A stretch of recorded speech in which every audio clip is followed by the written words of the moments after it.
Good morning, everyone. Pastor Corey Rowland here with Yorksville First, Pleasant Grove, and Tippecanoe United Methodist Church. And I want to welcome you back to our 10 Commandments series here in our daily devotionals. And I want to begin in verse 3 of Exodus 20 with the first commandment.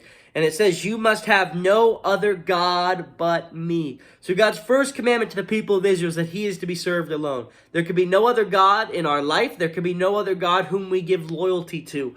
And I do just want to make a note saying that these commandments were written in a specific order. You know, God intended to this be the first commandment because this is the most important. And, you know, in God's eyes, they are written from most to least important, with the last one being coveting. But the most important one for the people of Israel to remember is there is no other God but Yahweh. And you might say, so does that mean that there's some that are worse to break than others? Remember the words of Jesus when he said that to break one of the commandments is as bad as breaking them all. So even though one commandment might be more important to another commandment in God's eyes, we cannot break any of them because breaking one is as bad as breaking them all.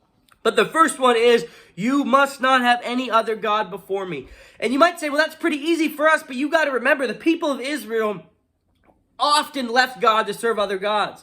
And even today, we have many other gods that people seek to serve. Now, some of them are actual gods they want to serve. You know, Allah, Buddha, the Hindu gods.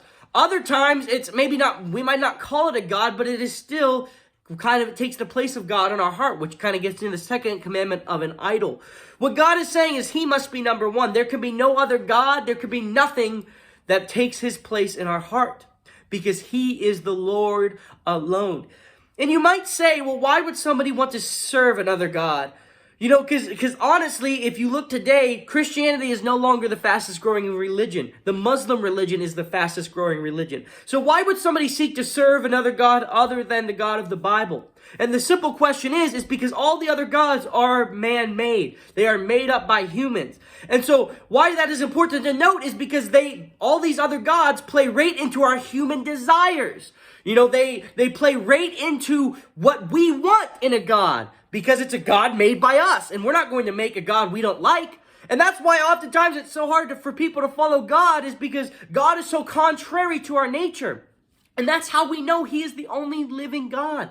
Because he's nothing like us. He's nothing like humanity, which means that humans did not make him up. It means that he is the living God. And his first commandment for you is you must have no other God before him.